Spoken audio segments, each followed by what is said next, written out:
The opinions voiced in this podcast are for general information only and are not intended to provide specific advice or recommendations for any individual. To determine which strategies or investments may be suitable for you, consult the appropriate qualified professional prior to making a decision.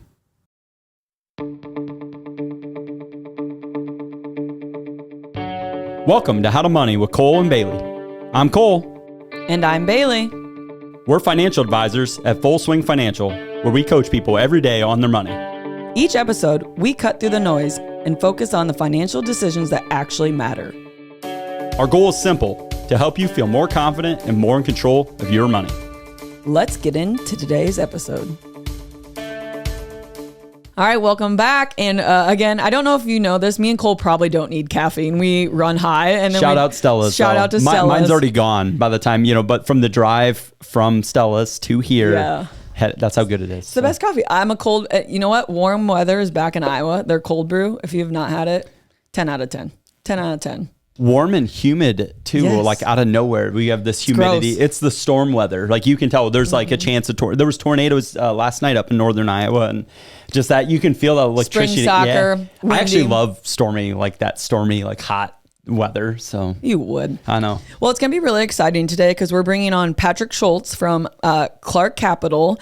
Clark is a money manager we personally use. We have personally been out to their home office in Philadelphia. We had Mark Manos, one of their investment consultants, was on the early days of the pod. Tell them what Clark does. Yep. Clark, they're a private money manager. So, a lot of times we'll partner with them as an extension, of our team, and they might run a piece of, one of our clients' portfolios. They're a little more tailored to the high net worth client, meaning, and in their eyes, like a boutique. Yep. 500,000 or above. They're generally managing accounts, or at least above that amount. And they have, kind of a multitude of different strategies, but as well as that, they also have a private wealth planning consultant department. I don't know how to describe exactly, but basically if you're, a client of theirs or using us and we're using Clark and you have, a specific, estate planning need, they will do more from a consulting basis, but Patrick's team is, all the smart people. Lawyers, taxes. It's got all the, made me a little nervous the talking JDs and all the acronyms behind their name with all their designations. So a lot of smart people, but I've had a couple personal experiences with Patrick's team. Amazing. And one nice thing is, really they're an extension of us. So there's no extra costs for us to use Patrick. We do have to have a certain criteria of net worth and stuff to get to them, but they're a wealth of knowledge and they do a lot of reviewing and also they live in that world where they're seeing different strategies, situations, estate plans, liquidity events, different things. That's all he's doing. And that's what we're going to talk about today. And we feel as financial advisors, this is the most probably avoided part of financial planning because estate plan should be a part of your financial plan. I mean, we see people who want to invest, pay off debt and buy a business, but it's the backside. We I don't know what it is. I think it's because it's an emotionally hard conversation. It's easy to push off, but we also have a lot of just clients like, do I need a will? Do I need a trust? And I looked it up. I think it was like 40% of people don't have a will or in it, one out, you know what I mean? And life changes so quickly. And you'll hear it in the episode, Patrick talks life 5 to 10 year plans. We're not doing estate planning for 30 years out. We're trying to do it every 5 to 10 years and reviewing it. I think this is so relatable, even though, Patrick's team, you'll kind of hear he does work with, what would you consider higher net worth, people, but a lot of the strategies and things that he talks about are very relatable in the planning process, whether you're just starting out and have a family or you had some type of transition event that we'll talk about. But I'm really looking forward to the conversation with Patrick and we'll bring him onto the pod. All right. Well, thanks, Patrick, for joining us. We were talking off mic a little bit, really looking forward to this conversation and it's always relevant when we have a lot of client conversations, and I know you're both back end facing and client facing in your role with Clark, but thanks for joining us today. Yeah. Absolutely. Thanks, Cole. Thanks, Baileigh. So Patrick, just tell our listeners at a high level, what do you focus on in your role today and what do you do and what clients are you typically working with? Because like us as financial advisor, obviously clients are talking estate planning a lot, but who do you work with and what do you do? So it's a great question. Generally, I work with clients who have kind of more complex situations. I think everybody needs to work with an estate planner. Everybody should talk to somebody who does what I do, but I'm not needed for kind of everybody. My level of expertise are clients who have estate planning issues as far as taxes, business liquidity events, complicated charitable giving, concentrated stock positions, equity, executive comp. So I deal with the like interesting, complicated stuff that doesn't go on in everybody's life. Typically, my clients have net worth over 10 million. But again, I think that anybody who's got net worth to work with a financial advisor should be talking about planning. Thank you for pointing that out, Patrick, because I do think people think estate plan is only for the high net worth. So and we know everybody needs a estate plan, but what are some of the most common mistakes you see when families and people are estate planner? Where do you wish people really knew about estate planning? Well, Baileigh, I think that your first point was great. So many people think they don't need it. They just think that everything will be fine. Nobody likes to talk about death and taxes other than people like me. So most people want to avoid that discussion because it's not fun. It's not fluffy. If you avoid it, bad things happen. So we want people to engage in it. That's step one. Step one is just having the conversation. It's the realizing you got a problem. Step two is really making sure that you have had a discussion, kind of what do we want to have happen. Most estate planning is disaster planning. We're not expecting a 30-year-old client to pass away. We're not expecting a 50-year-old client to pass away. But we want to make sure that they have a plan in place so that if something does happen to them, that we have good results. I mean, somebody's died, so there's always bad results. But at least we have something that's in place and happen. So I think one of the biggest mistakes I see is people thinking that when they do a plan, it's got to be a 30 or 50-year plan. That's just not the case. It's a 5 to 10-year plan. Like your life changes, the laws change, and best practices change. So you're going to revisit your plan every 5 to 10 years. So you're going to revise it. Think about what my life looks like now, and what do we want to have happen if we get hit by that proverbial meteor in the next 5 to 10 years? Come up with that plan. Don't try and solve for 30 years. When we solve for 30 years, we have decision paralysis and we also have bad results. I was looking at a client's plan the other day that was from 1978. Their two kids who are in their late 40s were not born yet. It's probably needed to be revisited. So I think big issues are one, not planning, and then two, not revisiting your plan. Because again, I review things and I'm like, oh, who's this person? And they're like, oh, that's my mom. She's been dead for a decade. Hopefully not useful to have in your documents at that point. What are some of the other like common life events where you would probably want to revisit your estate plan you see? And then maybe another question I was thinking of while you were talking is, this is maybe more relatable to business owners, would be, how important, you don't always know your business is going to be a big deal, when you start until it is. Because a lot of people, I think, would think about their entity structure and that setup. If you knew like, hey, this is going to blow up, I'm going to have a $10 million, $20 million exit at some point. Like, how important is that conversation maybe too before you obviously you don't want to analysis by paralysis and overthink things when you haven't even started, making revenue yet. But I also find that a lot of people, because we have a lot of old C Corps in the farm community that, I think now with the changes in tax law, a lot of them probably wouldn't have gone that way with how things gone. So I was kind of think of that and think that's really important for business owner people to have that, kind of discussion with themselves. But sorry, two loaded questions there. They're both really, I think, really useful questions. I always look at big life changes. So marriages, divorces, death, birth. Those are reasons to revisit your plan. They're the things that really, really change things. Change of wealth, always. Change of laws is important, but for your average person, a lot less important. The estate tax limit going on went from $5 to $10 million. It's not a huge change that most people are going to revisit their plan. My clients that I deal with on a day-to-day basis, sure. But our typical, really even high net worth client who they've got $7 or $8 million, when the estate tax exemption went for a couple to 20 from 10, didn't really affect them. But the other things are incredibly important. I think the most important one is divorce. When you get divorced in most states, your current estate plan, it's dead. It is severed. Everything's changed. Everything's changed. It actually becomes invalid. In most states, not every state, but in most states, when you get divorced because your spouse is your primary I didn't know that. Yeah. Boom, done. I want to add to this, Patrick, real quick. I know you're going, I want you to keep going, but we see obviously divorce is 40% of people divorce. Second marriage is higher, third marriage is higher. And we see so many people with financial accounts with the ex-spouse on there as the beneficiary. So maybe go into of like, yes, maybe you have your will or trust set up, but those beneficiaries sometimes are contractually, your ex-spouse is still entitled to that money. So the importance of having that plan during that life transition. So when we talk about revisiting your estate plan, it's everything. It's your will, your trust, your powers of attorney, all of your beneficiary designations, as well as all of like the joint ownership stuff. All of those things in a plan should be coordinated.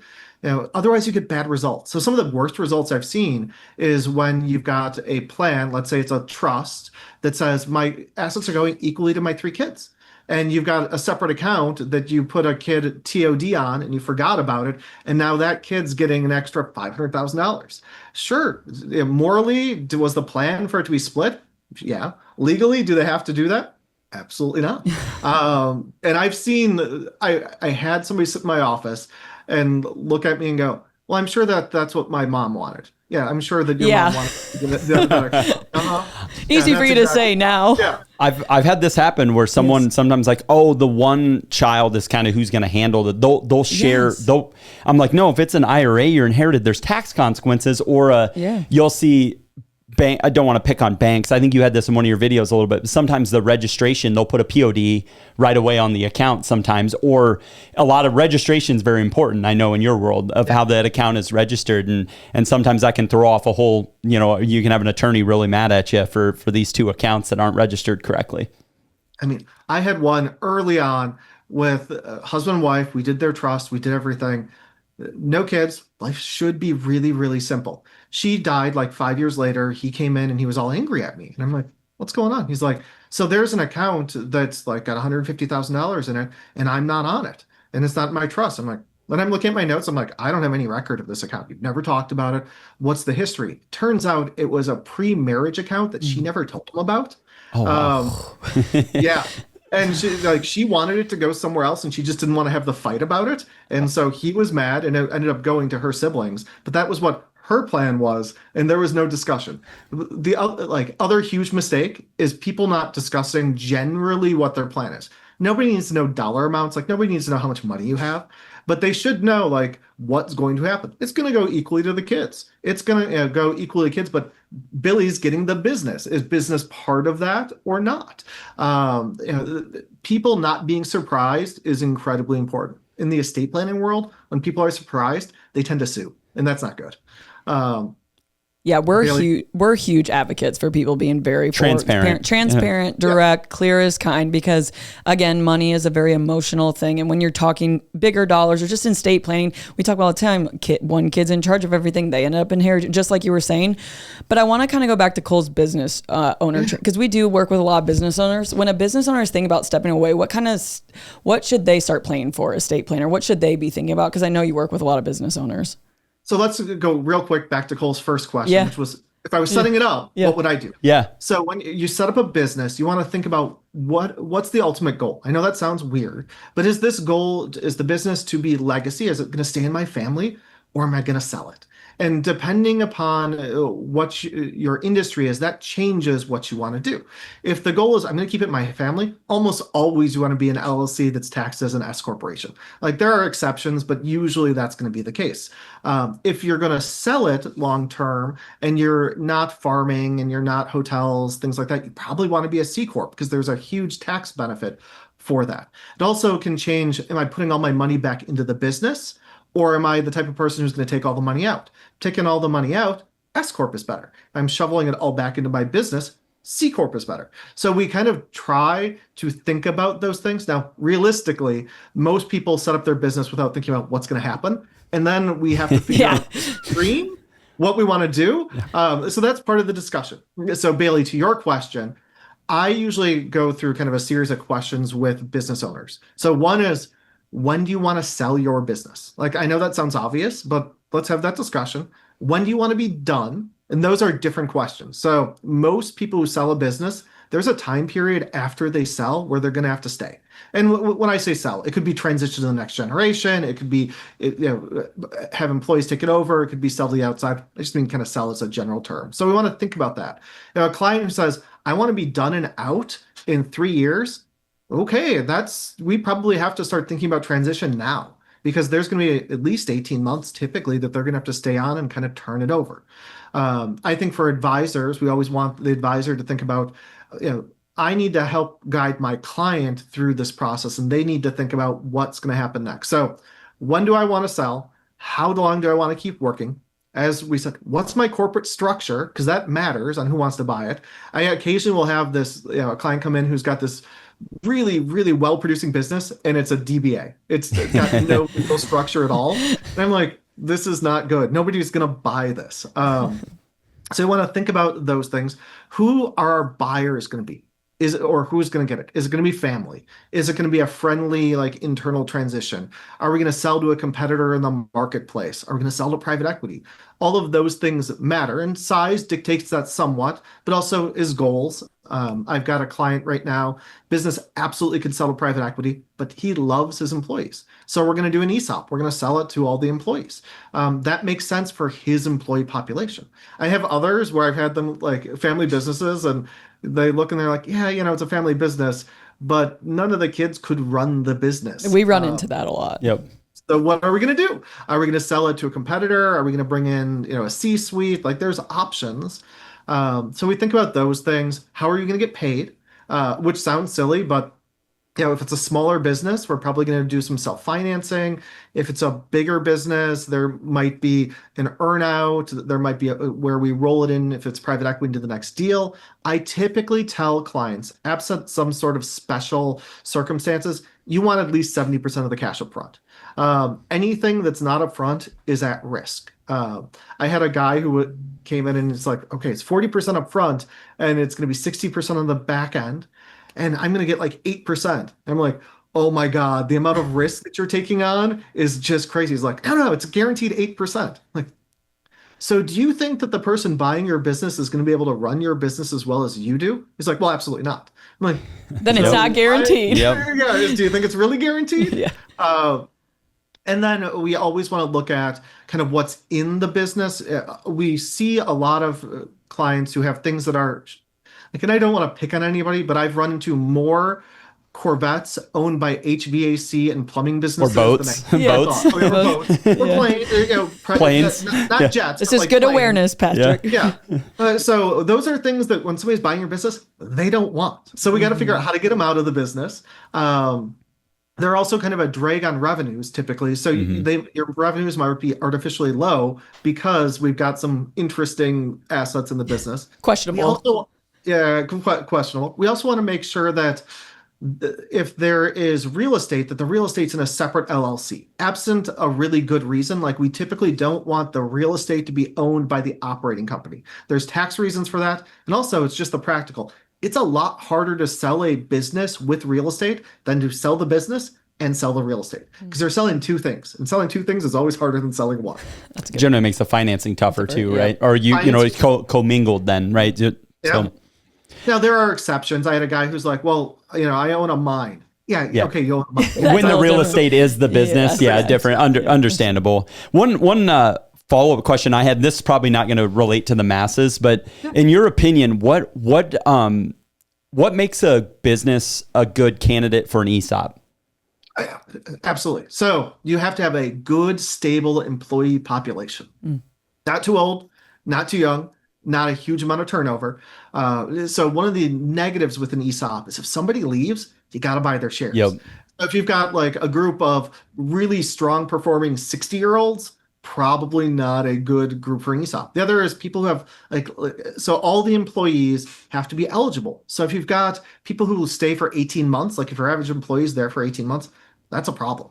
But typically you want something that's relatively stable, produces good income. Income is key on ESOPs because you're selling and you got to be able to kind of buy it out. But really it's employee population. It doesn't have to be huge. Minimum size-ish is typically 10. There's not really a maximum size. but it's got to be people who love where they are and they're not going to leave. Or if they're going to leave, you've got a good plan. Like, okay, if your employee population is going to turn over 20 years, that's fine. But if you're going to turn over all of your key employees in the next 5, it's going to destroy the business. This podcast is produced by Spin Market and Digital. Located in Fort Dodge, Iowa, Spin Market's highly skilled team can help you increase your market by updating your website, improving SEO, designing advertisements, and producing podcasts that will grab the attention of your market. Contact Spin Market today for all your digital marketing needs at digitalagent@spinmarket.com or call us at 515-302-8026. And to learn more, visit our website at www.spinmarket.com. That's digitalagent@spinmarket.com or 515-302-8026. Or visit our website at www.spinmarket.com. Is there an industry that you see that's more common for ESOPs? I was trying to think. We don't have a ton of ESOPs in our area, so that's where I was kind of. I mean, there's a couple good ones though, like really really solid, where very large amounts of wealth created for employees in our area. So engineering firms are great. Construction tends to be good. Manufacturing at the right size. These are all the ones locally for us. Those are all the industries that are locally. Yep. Okay, makes sense. Patrick, I do want to pivot a little bit. So we've talked about estate planning, business owners, but obviously we're in Iowa, a lot of farm, a lot of land. We work with a lot of farmers. What makes farm and land estate planning different from the typical estate plan if we were going into a client with that situation?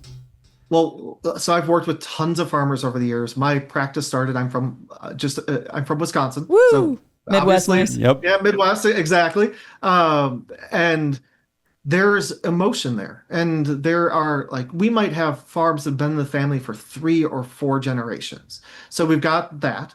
Farmers love land and tend to buy more land whenever they can. I mean, even when they're 90, when they don't need it. I've got a neighbor that's like in his 90s and he's bought a farm in the last couple of years, so still buying. So still buying. So we've got those complications. They tend to be asset rich and relatively cash poor because they put the money back into the business, or they talk to their CPA and like they've had a good year and their CPA is like, well, you don't want to pay taxes on that. I mean, I believe $1.1 million combine is great. This is my life. I deal with so many farmers. So, and I've come from a farm family. So I'm like, well, new pickup it is. Yep. Exactly. So we've got those complications. Splitting up the property is hard. We've seen farm land valuations go crazy in the last 20 years. I mean, I don't know how anybody who just said, I love agriculture, I want to be a farmer, could go out and purchase property and be a farmer. When you've got tillable acreage, depending upon where you are in the country, being from $6,000 to $20,000 an acre, like making profit is difficult. So we've got all of these like kind of just generally complicated things, and you add to that, who's going to take over? So how are we going to run it? So if you've got 3 kids, one's running the farm and the other 2 are not, that is going to be really complicated. So typical. There's always one kid that wants to keep farm, the other 2 want to sell, or they're trying to make it equal because they have other assets. So like, what kind of conversations? Because I feel like in our world, the farmers, and I'm not just awareness, they're waiting way too late to start making this planning. I was just talking to a lady who's taking over her mom's farmland. She's like, in our world, people don't talk about it. We just wait, and it's just interesting with that much assets that they wouldn't have a conversation earlier with the kids. Agreed. And part of it is, it's an uncomfortable conversation. So issue number 1 that I tell every client is, they're your assets. You get to do what you want to do with them. But you also have to live with the repercussions for that. So if you have the child who's farming it and 2 that are not, what do you want to do? Because most of the assets are in the farm. If we have co-owners, it's going to be a problem. I mean, maybe we're going to set up leases. Like again, you could sell the underlying land and you could have long-term leases, but it's really having the discussion of what do we want to do? What's the goal? Is the goal to keep this in the family forever? And how realistic is that? As you know, especially with farm families, now historically this was a bigger issue than it is now, but they were larger. And as every generation goes, you're diluting ownership. So I still run into farms where the ownership is like 1/32nd, and I'm like, and so sorry, that's funny. Yeah. Well, go ahead. Go ahead. No, we come across it again. What would you tell someone who wants to keep the land in the family, but maybe they don't know how to keep the land in the family or how to have that situation or handled in their estate? Are you insurable? That's generally the problem, right? Is liquidity. There's not liquidity for equalization. So it's either like, hey, you've got to split up land, or set up some type of trust that retains ownership of the land. The income maybe goes elsewhere, right? It's there's a lot of, and the numbers have I think the numbers have ballooned. So like, with going from, in our area, lands anywhere from 12 to 15,000 an acre, and you can get even more. Like we're prime cropland, and I have friends, family that are going through this exact situation. That's why I brought it up. Personally, very well, many times over. And this is what I tell all of them. I haven't seen a solution that absolutely makes sense for everyone. It's very specific to the family and what the owners or maybe mom and dad really want. Mm-hmm. It is. And the other thing we see a lot now is that mom and dad love what they do, and there's nobody to take up the mantle, or it's like a cousin. Yep. Like, so again, decoupling the operating company, the farming company from the land is always step one. So step one is making sure that we're not doing everything all in the same entity. Because we can have a successful farming operation that entirely leases properties. Like that's not uncommon. Like we don't have to have the family own that specific land. Now we might say, all right, we've got 40 acres that's like been in the family since the 1800s. We're going to keep that, and we're going to have the child who's going to operate have that. And maybe we're going to sell off the other land, maybe with leases. Like there are options that are out there, but it is, as you said, there's no one size fits all. It's a discussion. And it's a hard discussion. And there's probably going to be some compromises, and nobody's going to be 100% happy. And equal is not always fair, and fair is not always equal. That is so fair is fair. Fair is not always equal. That is my mantra. I tell clients all the time. So fair is fair.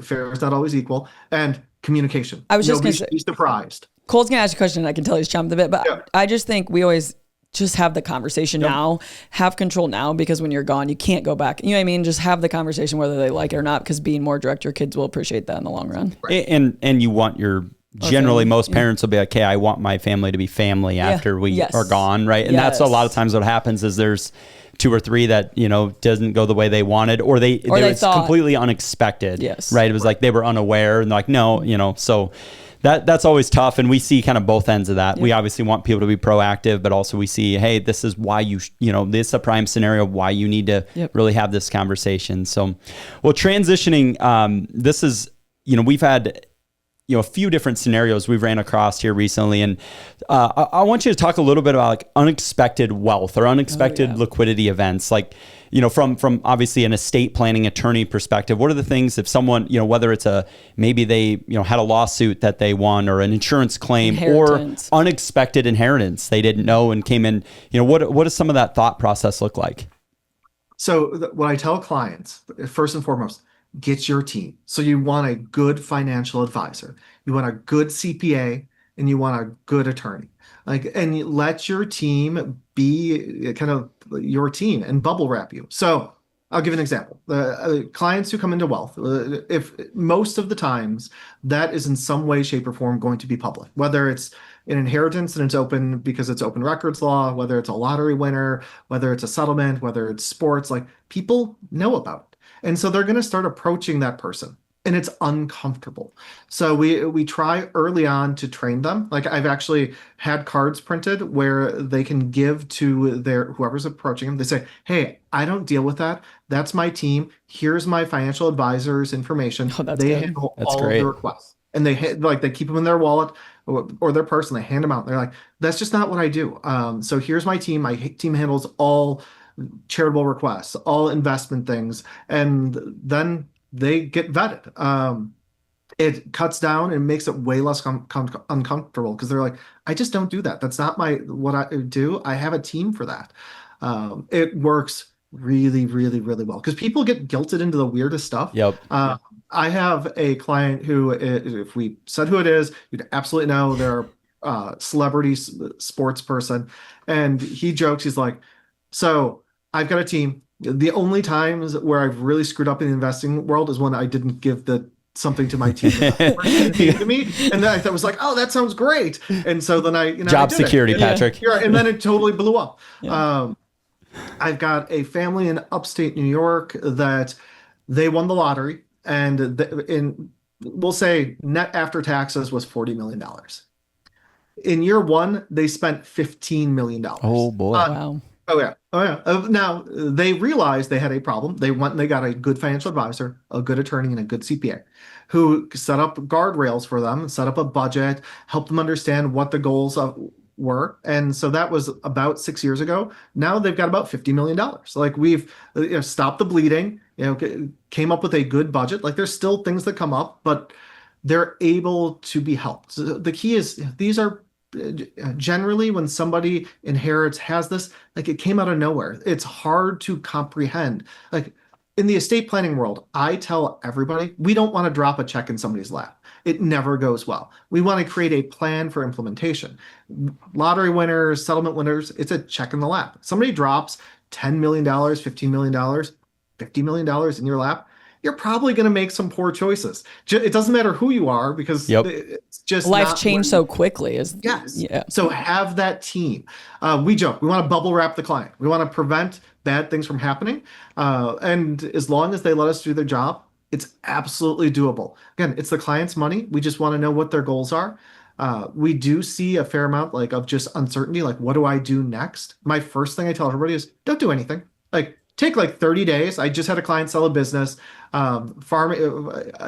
Works with Farm Implements. So Farm Implement Company has done well in life, but not crazy. Sold it for a ton. Like, go on vacation. He's like, really? I'm like at least 30 days. Like, just go decompress. Yep. Decompress. Like, you just spent your life. The last 6 months were awful. Like, and we don't need to talk. He's like, what about all the tax stuff? I'm like, it's April. Like, we have a whole year to figure this out. We'll get it squared away. Yeah. Yes. Now, on the business sales side, I typically tell clients, unless you have a really good reason, don't close in December, close in January. Yep. Like, it gives us so much more planning time. Occasionally we can't help it, but if we can close in Q1 and not Q4, life's a lot less stressful.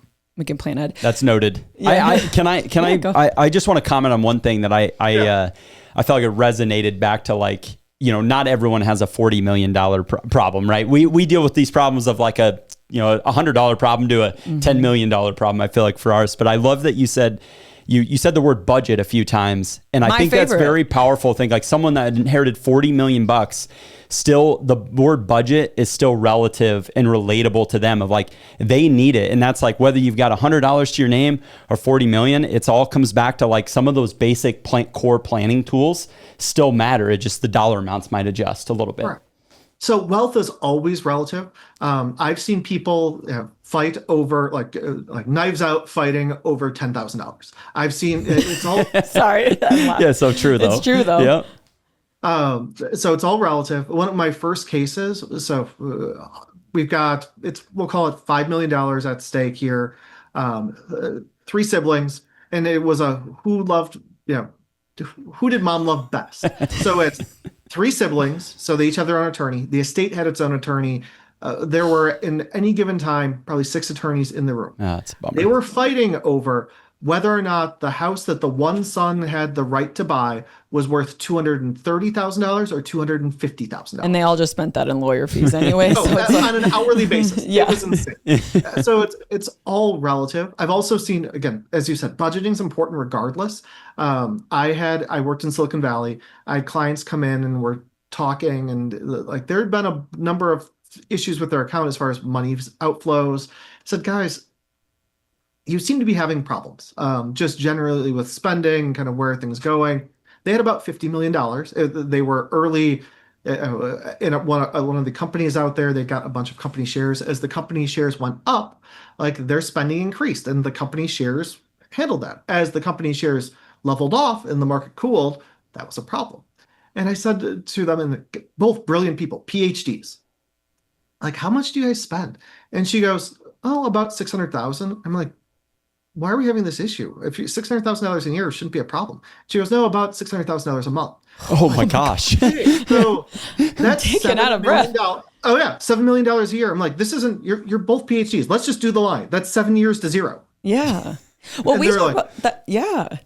Yeah, Crazy. The wealthy, and that's what I always tell people. Like, we always talk about budget. Like, people think it's like a restriction. It's just knowing where your money is The going. awareness. Yeah, it's just Awareness awareness. factor. And Patrick, I know we could talk to you for hours, but I want to bring this back down to everybody. I want to circle back this. We talked about estate plan, business owners, farmland, people who come into money, but for everyone, whether you've never, most people have gradually accumulated their wealth. It's really control once you're gone. That's what this is. It's a plan once you're gone, and kind of alleviating the family issues, the tax issues, all that.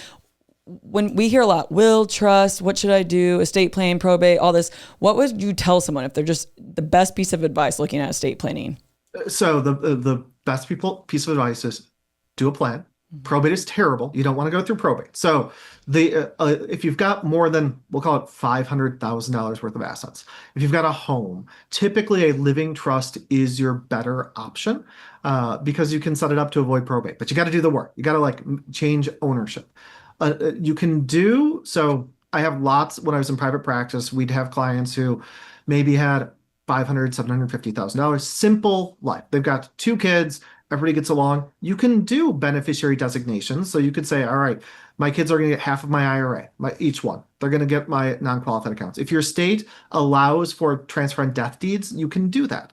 It works as long as life is simple. So I call those a C+ plan. You can absolutely pass. But if anything goes wrong, it's a disaster. So living trust lets you avoid all of those issues because with titling, it's in good shape. You know what's going to happen. There's no question there. The other plans can work. You can get a positive result. But if something unexpected happens, they can blow up. Again, you guys watched that video that I did where we'd see bank A gets purchased by Bank B. And now everybody thought that there was a beneficiary designation on an account, and there's not.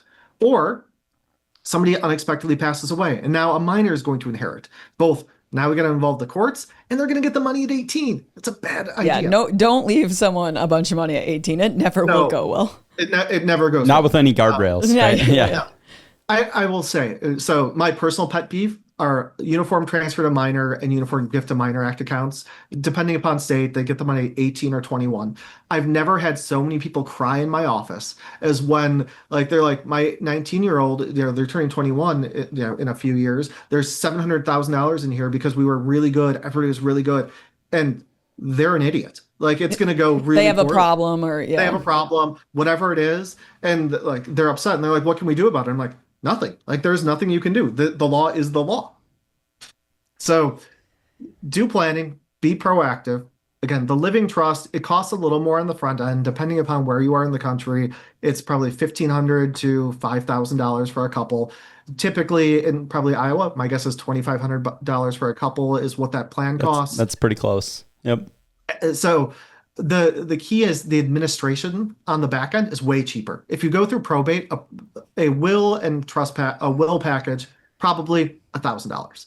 But the administration is probably 1% to 2% of your assets. So it costs a lot more. It's slower. It's public, and it's just generally painful. We don't want to do it. Awesome. Well, Patrick, this was so great. I agree. I want to keep going. We're gonna have to have you on again. We enjoy everyone at Clark Capital. We've worked with you guys for a long time. Yeah. So, and you guys are a wealth of knowledge with your team. So we really appreciate the time, and we look forward to having another conversation with you. Yes, thank you very much. Thanks, Cole. Thanks, Baileigh. Yep. Wow.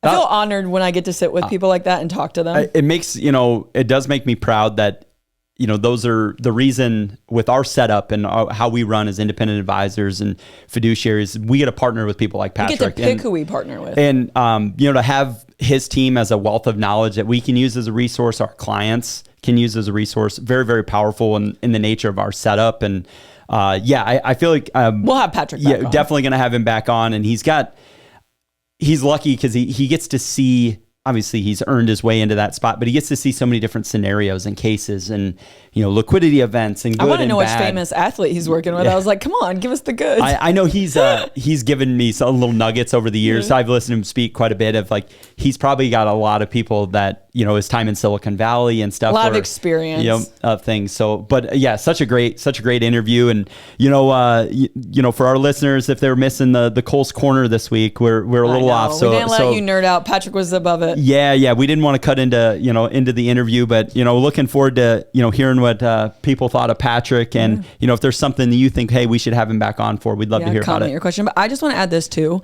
Yes, Patrick works with high net worth, and you said this, and I love that. This pertains to everyone. Like he said, 500,000 above, know why you have a will or a trust, know if you really want to trust and voiding probate, all the things. But my point is, have these conversations, right? Like we see it in our world, the beneficiary is the ex-spouse of 10 years ago. Someone doesn't have a will set, but all of a sudden they're going on vacation and they rush it. Like we want you to be thoughtful about your estate planning, because your estate planning is what you're leaving behind, and you've worked so hard. It's just controlling it.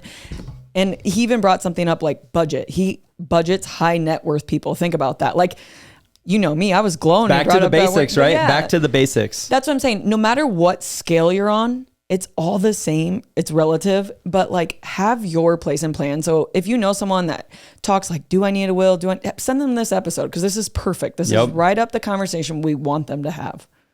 Someone's sitting in the shade today because someone planted a tree a long time ago.